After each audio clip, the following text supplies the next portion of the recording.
How many of you believe that big company can be truly entrepreneurial? Please raise hands. How many of you believe that big company can be entrepreneurial? Yes. Quite a few. Okay, I think we really need this discussion today to give you some examples and some inspiration. I really believe entrepreneurship is not just for entrepreneurs. All companies need it. It's to survive inevitable sustainable transformation. My name is Elisa Kittunen. I'm coming from Finland, the land of Santa Claus and brave female prime ministers. Today I have with me 3 great leaders. Let's start with Tapio Peltonen. Let me introduce him. Tapio is an optimistic Finnish entrepreneur, also my partner. I work with Tapio on a daily basis, and I'm always amazed by his ability to work on multiple levels, simultaneously very hands-on actions and European-wide big picture strategy. He's also trained as an economist. You will recognize it soon. Welcome, Tapio.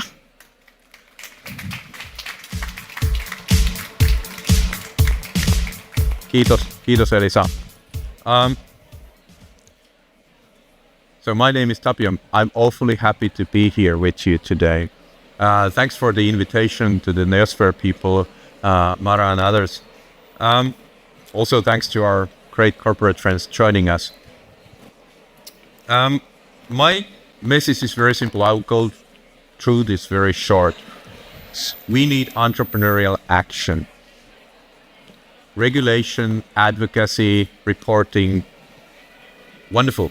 Don't do anything. We need entrepreneurial leaders, proactive doers in all organizations to make this happen. And this is what we work on at EEX. We know startups are going strong. I mean, just look around here. Startups are okay. They're entrepreneurial or they don't survive. What we think is important to get the big companies on board, because we really need the big companies' resources in order to make this transformation, the sustainable transformation, fast enough and to the large enough scale. We need the big companies. And this is what we are working on in EX. So big companies have transformation and growth challenges. We work with them and they're key leaders. We help startups, but uniquely we work with the key leaders. So our big, large company partners, they give us their best, very best upcoming leaders.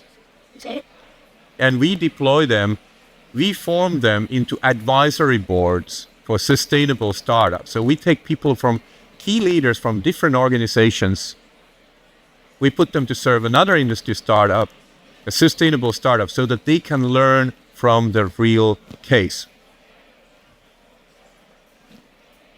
If you're a startup entrepreneur, you get a wonderful advisory board from some of the people you see today here. We are also learning a ton about how can we make this thing happen? How can we make the transformation happen through these people?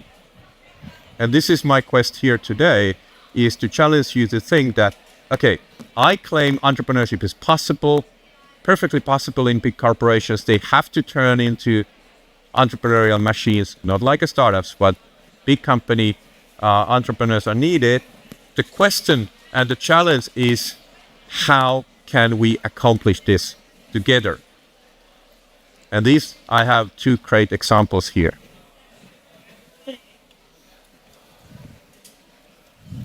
Thank you, Tapio. So we wanted to start with a short entrepreneurs challenge. You want me here or there? Please sit down.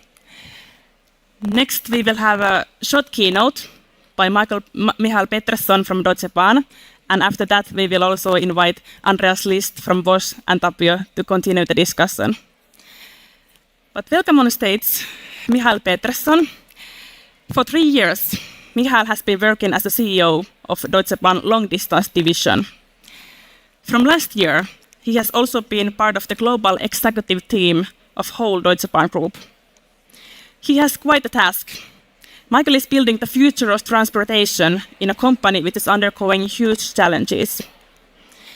I met Michael the first time 1.5 years ago. It was a 15-minute Teams call, and I was so overwhelmed by the actions and inspiration that he has towards the entrepreneurship and how to develop the entrepreneurial mindset. And we will hear some of these concrete examples today. Please, Michael. Thank you, Elisa.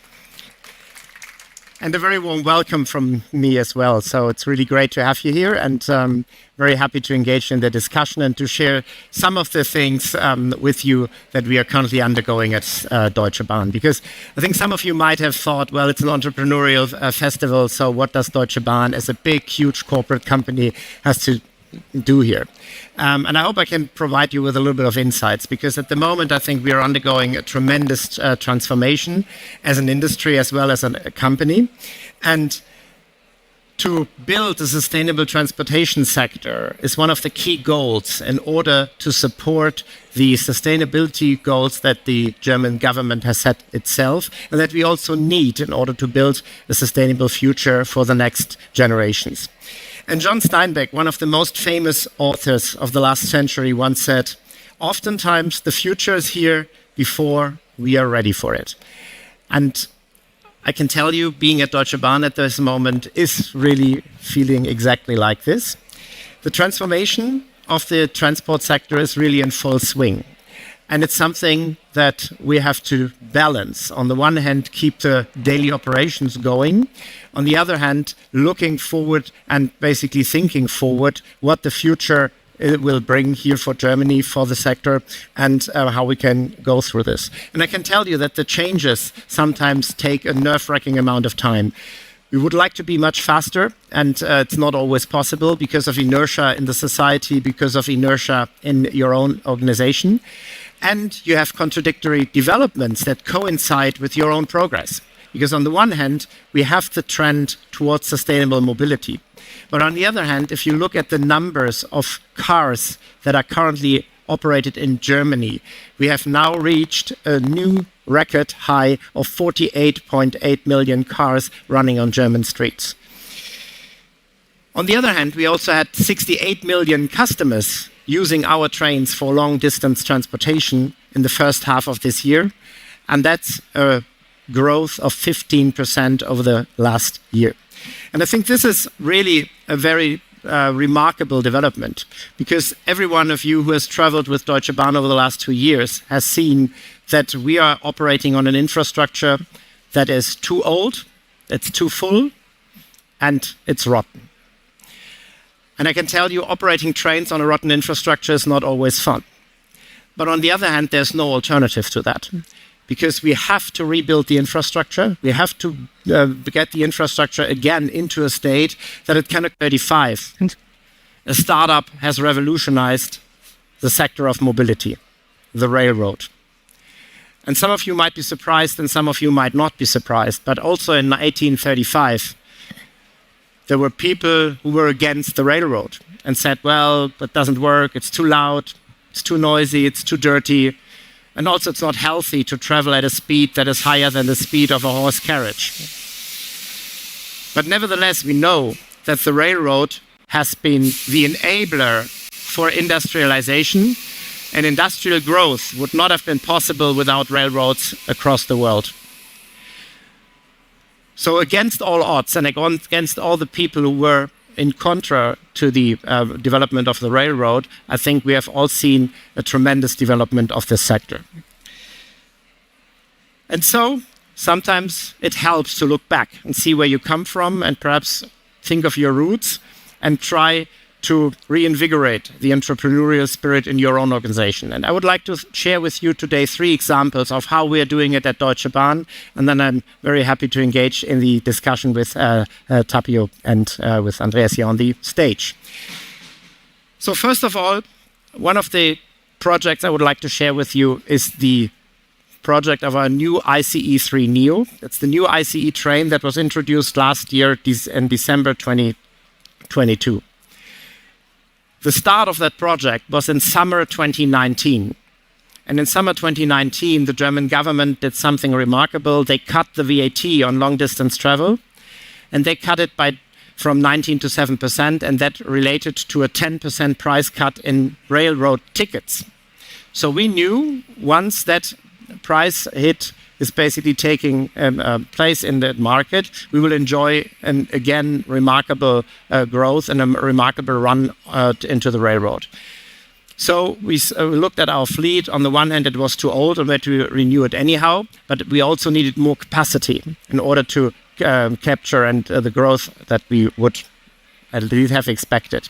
And in January 2020 and February 2020, exactly that happened. We grew by about 10% in demand, which is quite remarkable in such a short period of time. Before then, in March 2020, Corona hit. Nevertheless, we were absolutely convinced that at some point Corona would be history. And then again, the demand for sustainable transportation would again at a record high. So we stuck to our plans to invest into the fleet, and we needed the fleet as soon as possible, and that was December 2022. And we started the adventure to develop a new train and buy a new train in just 2.5 years. And the normal process for buying a train is more than double of that. And this was only possible because we put together the team of our supplier, our own teams, and customers in the market, and engaged into a co-development. We took a developed train platform, but the whole interior, the comfort for the passengers, the infrastructure, the entertainment infrastructure, everything was completely designed from scratch. And we basically succeeded in putting the train onto the tracks in December 2022, 1 week earlier than originally planned. And this despite Corona, and this was only possible because of the new approach, just putting the people and the teams together and engage in a co-creation process. And when you have more trains, then of course you need to think of your maintenance facilities as well. And this is my second example. Because on the one hand, we are building new maintenance facilities to foster the growth of the ICEs and support the maintenance of the trains in our facilities. But this is not enough because we can't build quick enough maintenance facilities in the same speed we get new trains. So we have to increase the productivity of our maintenance. And this we do with the support of artificial intelligence. And here we did not take the typical approach of a huge corporate.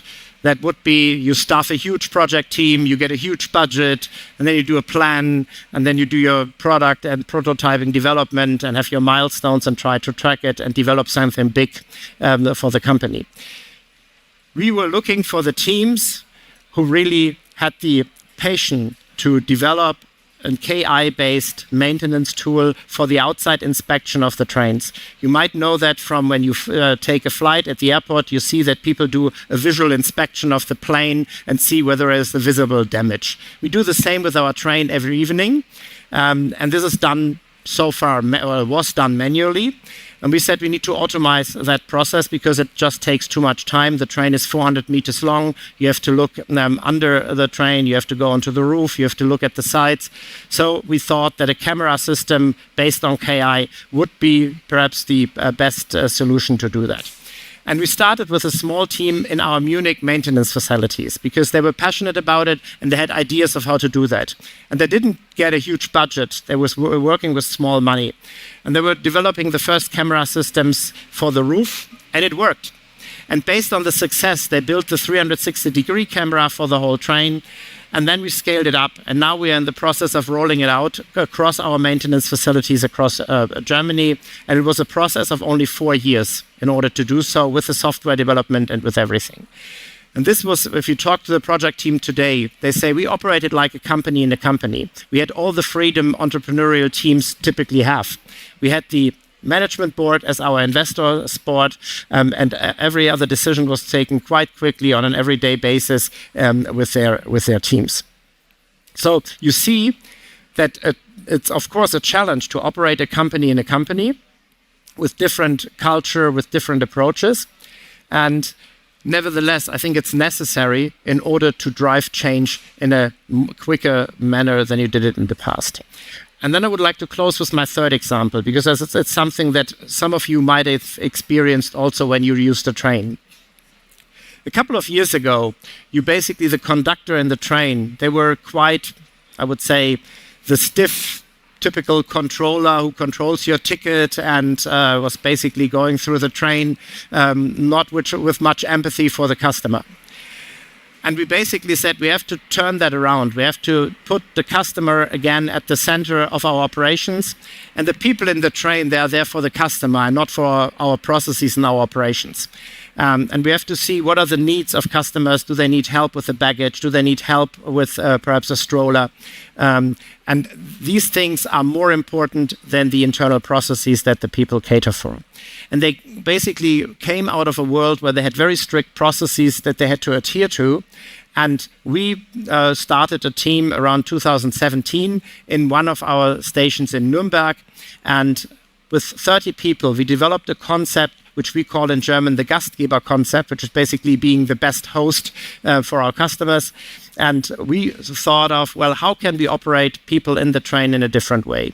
And these 30 people coming from the operations, working there every day outside in the trains, they developed together with our teams in the headquarters on how should this concept look like. And we developed a program so that every person working on the train gets a hotel service training. And we took away the pre-scripted announcement that people had to make in the train, but we only told them what are the key words you have to use. And then we offered them a radio moderator training so that they could do the announcement with their own style.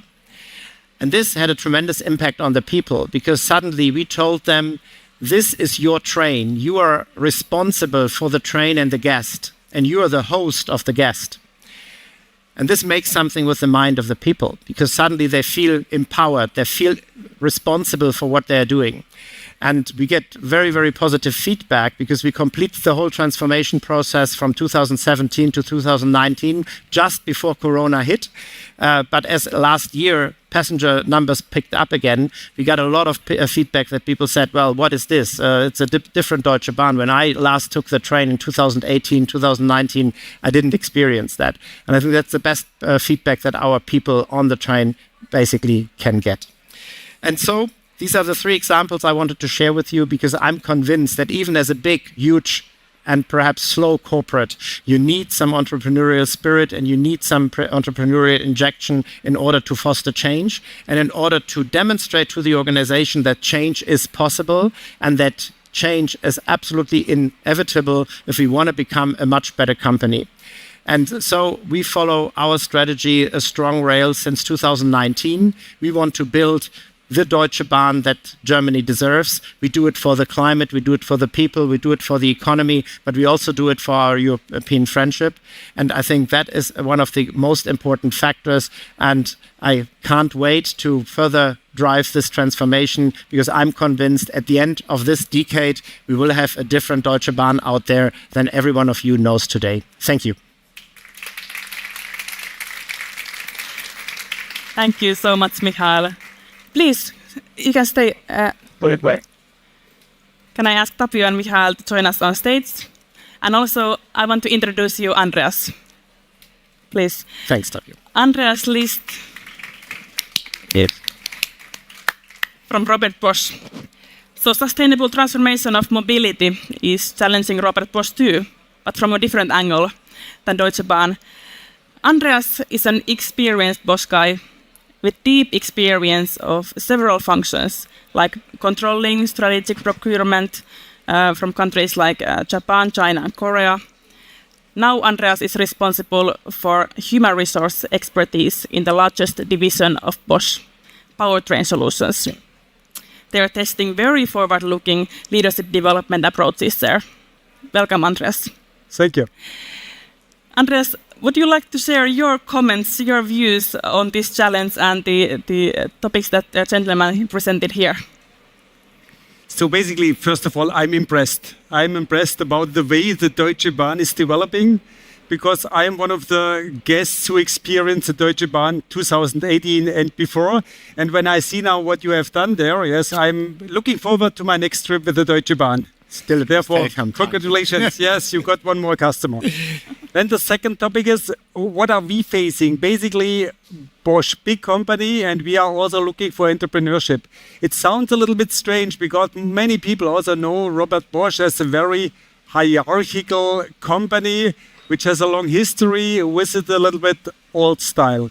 But this also has changed, and not only since 2018, it started already before, when the board of management decided, hey, what do we do out of Bosch? We would like to start a kind of learning company. So we would like to have a company where everybody is part of a journey which will go ahead. And there are many things which we have to follow up to be successful. Just explaining a little bit the challenge we have. And if you are thinking right now about all the products we are offering, especially in the mobility sector, nobody can tell you what will be the right product in around 10 years, yes? Is it electrification? We don't know. Maybe the combustion engine comes back. No, nobody believes, yeah? But maybe hydrogen is a solution. We don't know right now. And now there are two possibilities. Now we can say, hey, we know where we have to go, and we have to bring the people to this way to go. Or we can say, no, we all have to define together. And therefore, we need a lot of entrepreneurs in the future, though that even there are changes in the way or in the technology, we know the way how to manage those changes. And this is what we are trying to do right now, to prepare the people for those changes. Because we are facing all of the situation. Whom of you do knew the Rubik's Cube? Rubik's Cube. Oh, a lot, okay. How many of you can solve it? Used to. Perfect. Wow, also great. So I always like to compare our transformation with the Rubik's Cube. Because when you once started to learn the Rubik's Cube, you make the first level. And then you are very happy that you managed the first level. And now somebody is telling you, yay, let's make the second level. That means you have to destroy the first one. And this is basically how, in our case, always transformation was running. We had to convince the people that what they have done was a good thing, but you have to change it. That means also you have to destroy it to rebuild it again. This was basically the situation. And with now our situation, it changed once more rapidly. We don't have the Rubik's Cube anymore in this shape like a quarter. We are having it now in a case of a triangle. That means forget about everything you have learned so far for this transformation. You have to reinvent completely. And I think this is the biggest challenge we are having, and we can only manage with programs like the one from EEX to make our colleagues more entrepreneurial thinking. Thank you. Wonderful. Gentlemen, do you agree with this Rubik's Cube or triangle metaphor? Sorry? Do you agree with the Rubik's Cube metaphor? Absolutely. I think that's. I think I love it. I haven't heard the metaphor before, but I think it relates very much to also my experience. If you look at transformation, right? I mean, often you start perhaps also with the first layer of an organization, or you start with a certain business line, and once you've done that, it's not done, and you turn to the next. No, I mean, you go basically back and have to motivate people to reiterate, to put it positively. So from that perspective, I think, yes, that is one of the huge challenges, to keep people motivated and basically provide them with the vision and the right guidelines, that they know it's worth it, and they still know what's the vision or what's the target that we want to reach. Because from my perspective, there's one key danger and risk, that you lose sight of where you want to go to, and that you transform, and then you lose the sight for, okay, and where am I going? Yeah? So from that perspective, I love the metaphor. The process and the system would take over. Yes, yeah, exactly. But it's the Rubik's Cube is still, it's a compact set. I mean, some of the complexity researchers are talking about we're entering in lots of, we have to manage in complexity where we don't actually know what's going to happen if we do X, and we don't know if the whatever is going to happen, as this requires lots of skills. I mean, the skills that we're talking with some of your colleagues, which are called like meta skills. How do I learn fast? How do I unlearn what I did just worked last week? Now I have to learn new thing. And this is very hard for us. Children do that easily. That's right. Hey, very good. Let's take a couple of steps back. Now we're talking about entrepreneurial leaders. How do you define an entrepreneurial leader? How she or he behaves? Andreas, would you start? So basically, if you cannot describe in a few words. I think that's the kind of behavior entrepreneurial leader, which is a kind of mindset which he needs to have. And I think this you can feel. To describe is very hard for me. Yeah, if you say, hey, it's somebody who makes fast decisions, Yes, maybe entrepreneurial leader, but not everybody who makes fast decisions are thinking entrepreneurial. Yeah, I think there's much more behind. For me, it's somebody who is driven by the topics and not driven by any other things, who says, hey, that's my part. I have a mission. I would like to go there and I do everything for it. And he can convince others by that. And then he is starting to go for his entrepreneurial mindset. Very strong internal motivation. Absolutely. Yeah. Yeah, I think the key factor is really be passionate about your vision, what you want to do. I think also being pragmatic in your approach, but also being willing not only to work within the system, but basically to work the system, to rebuild the system, because that is something that takes more energy. And that is something, it's more comfortable, of course, just to adhere to processes and structures that have been built in the past. But if you think entrepreneurial, you build something new because you want to prepare the organization also for the future tasks. That's the newness, the future is my cue. Thank you. Yep. I mean, it's entrepreneurs proactively build the future beyond what is today, and they think and build the future. And that's why we're difficult people to work with, because we're not settling down somewhere where we're always thinking the next move. Can be annoying, I know. Used to work in corporate. Sorry, but hey, talking about the new business and also the existing one. So how do we balance there in between? We have to run the existing business, manage the present, and also build a new business. So are these the same people doing this? How do you structure yourself to really taking care of that? Now our customers are happy today and also in 10 years. At least.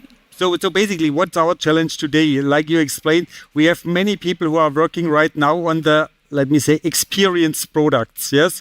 All the products which will maybe survive the next 10 years, but maybe not 20 years.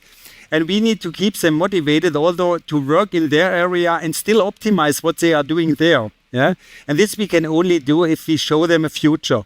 That means we have to show them ways how to come from the way they are working right now into the future on the products they are working in the future. So that means, for example, we found a lot of engineers who are right now working in the area of combustion engine, and we helped them to develop the software programmer so that they could really see, I will have a future there. And I think that's exactly what we have to do, and this step by step, because if now everybody would change immediately, we would have a big problem, because the products we are still making money with are still there and we need them. And exactly therefore we have to prepare this step by step and to bring to all the people the mindset, hey, you need to change, and you need to change to the right point, and this will not be your last change. You have to change. Very good.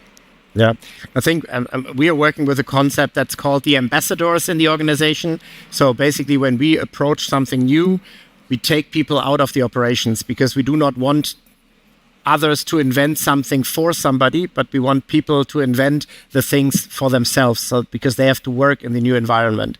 So we take people out of the organization and also have them as basically multiplicators then later to also convince the rest of the organization to go down that route. And the ambassadors you can basically change through, because they are also still working in the day-to-day operations. So they know the current challenges, but from time to time, they are taken out in order to build for the new approaches or build for the future.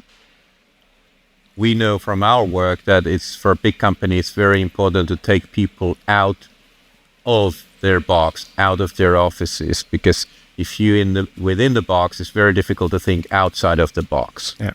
Trust me. And now we are here with a lot of innovative startups around us. Andreas, you have been in our program now for half a year, working with a startup, with a real case. What have you learned? What can you transfer back to your own big company from the startup world? So basically, I have learned to have a different mindset.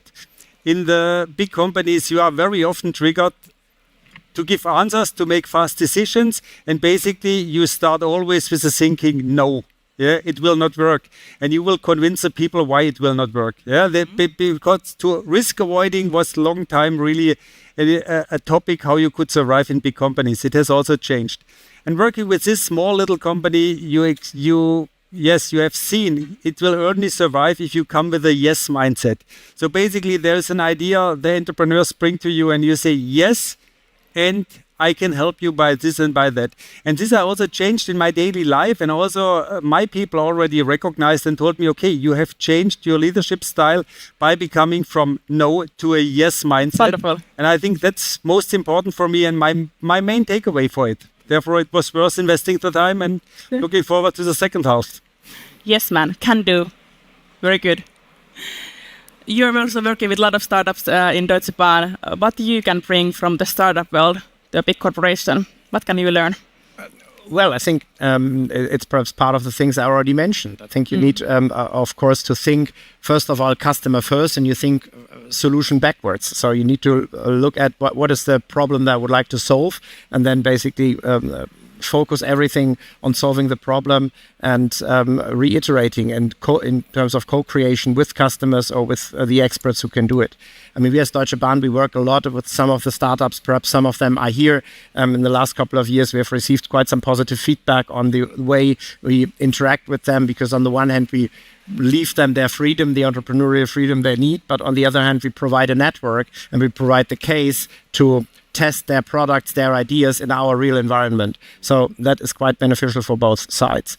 And it also helps then to have people in our organization work with the startups directly, because then they experience from the first day, what does it mean to think a business end to end? Because typically in the big corporation, I guess Andreas at Bosch, it's not no different. People have a tendency to focus on their own division, be it HR, be it finance, or be it maintenance area, whatever. But having people thinking the system end to end is something that it requires in order to also understand why does perhaps my colleague do certain things. So he doesn't do that to annoy me, but he does that because he has perhaps own objectives or own things to achieve. And this is something that you can also learn from the startups, to think the system end to end. And this is something that you also need in a bigger corporation. Yeah. Very good. Mihail, but isn't I was Tapio, can you adjust your microphone or speak a little louder? Thank you. Mihail, one thing I noticed here, and for our startup friends here, small teams, passion, small budgets sounded awfully like entrepreneurship in practice. But in a big company, you said that you pulled them out of the organization. So how do you keep them air shelter? Because this is the thing with, if you want to be entrepreneurial in a big company, somebody has to give you air shelter from the system and the other culture. Yeah, I think it's the balance is quite difficult. So as I described earlier, we try to provide them with an environment, a company in the company, because they are doing something in the system. So, for example, our artificial intelligence for the train inspection, they are now establishing their system in the maintenance facilities on the ground. So they work with the people in the maintenance facilities and have to integrate it into the maintenance processes. So therefore, you can't keep them separate. But at the beginning, when they were experimenting, when they were basically testing the camera technology, when they were developing the AI software. This is a part of the development where you have to shelter them from the rest of the organization in order not to distract them from the target. But on the other hand, they need to have enough touch with the organization in order to being able to not develop something that goes off track. Yeah, literally, yes. Exactly. Your case, literally. Yeah, but this is important, because there's something that we've learned with working with over 300 corporate leaders is that maybe the most important thing is not the entrepreneurship itself, but is from leadership point of view, is that how do we grow on enabling leaders who support others to be entrepreneurial. Yeah. And this is exactly what we were talking about here. So, I mean, as entrepreneurs, we have to recognize that these guys they've been startups just a while ago, so it's not that alien. We know for a fact that they have entrepreneurial leaders within their organization, both organizations here included. The question is, how do we enable the entrepreneurial doers to do what they would do quite naturally, as a matter of fact. Yeah. Exactly like Andreas pointed out, this yes man approach, having more of that, enabling our leaders to try out. Hey, if there are people in the audience who are working in a bigger corporation and think that, okay, this entrepreneurial leadership is pretty cool thing, okay, this can save our company, where people should start? If people want to really change the culture and change the mindset towards more entrepreneurial way, what are the starting points? So basically, in my opinion, the first starting point is to hear for all employees, because many of them, they are acting like entrepreneurs in their daily work. They're supporting each other without, with leaving their boundaries, basically. They are already acting like this, and I think very often the problem is that a leader is preventing them from working as an entrepreneur. And I think this we have to foster, to say, yes, we would like to have you as an entrepreneur, and not only for the leaders, but for all people in the company. And I think we have to, I would say, to unleash this power. Yeah. I would absolutely agree, because I'm sure that in all bigger corporations and all bigger companies, you have the entrepreneurial hotspots where people act entrepreneurial, be it in certain situations, be it in certain departments on a certain product. And I think identify them and then look into why can they work more entrepreneurial? What are the things that foster this behavior? And what are perhaps the barriers in different kinds of the organization? I mean, one of the examples that I often share also with colleagues within our organization, because that feels very tangible to them, is whenever we have a crisis at Deutsche Bahn, be it there's a big breakdown, or we had the flood in the Ahrtal, people in the organization do the right thing, and they get their act together. They act pragmatic, they are quick, they help, they work across organizational boundaries, and they just do the right thing because they know what the right thing is. But in daily life, we observe something completely different. People are complicated, stick to processes, or perhaps they think they stick to processes that they think they need to adhere to. And so the organization is hindering itself in order to act more entrepreneurial. And I think pointing at those situations that, hey, look at this situation. We mastered that at an organization very well. So why does that not work in daily life? It's also making transparent and making people aware of, in the end, you can. So rethink and reflect, why do you not translate that in your day-to-day operations? And that could be a starting point. That's not all, but it's a starting point to make clear that not corporate organizations are not entrepreneurial per se. No, I think you have all those hotspots in your daily life. Yep. Wonderful. Tapio, your recipe, how to start? Well, my recipe starts different from Andreas' recipe. We can discuss this later. First of all, if in a large or established organization you would be entrepreneurial, get out. Get out. Come here. The Impact Festival, that's easy. Yes, come to experience something different.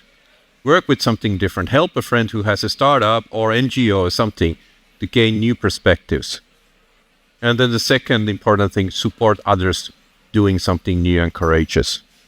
I mean, this is the thing, and this can be managed in the management systems. Get people to support each other. That's enough. You have the people, I trust. I have to ask one final question for you. So you are working in a huge corporation. There are a lot of entrepreneurs in the festival who would like to collaborate with you. How these entrepreneurs can find a way and how they should behave in order to really work with a huge corporation?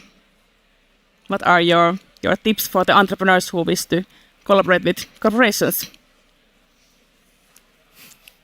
Well, I think everyone who has the passion to do something or to act differently, to break out of the daily routines, I would always basically ask them to look for people who are like-minded, who also would like to do that perhaps first within your organization. And if you can't find it within your organization, I think it's exactly like Tapio said, look for opportunities outside. And perhaps you can also bring entrepreneurial spirit that you find outside back into your company. So from that perspective, I think it's looking for like-minded people, be it on the management level, be it basically your direct colleagues, and start from there. So start with yourself and start with your direct environment. Very good. I would also say it's the same. And I would just add, and if you are then on the stage that you started to be entrepreneur, get in touch with you two guys, yes, because you bring it back to the companies again. Wonderful. Hey, Tapio, final note. Did you have an answer for the challenge? Yes, basically we support the people, and if we heard it can be done. The important thing here, the important message is that big companies can be more entrepreneurial. They and their colleagues will do a ton to save the world. We need their resources, but it can be done. We as entrepreneurs have to support them to become more entrepreneurial. We're on it. Thank you. Very good. Hey, thanks a lot, gentlemen, for insightful discussion. And I know that you can find all of these great leaders on social media. They're active on LinkedIn, for example. So please connect and enjoy the discussion. Thank you. Thank you. Thank you. Thank you.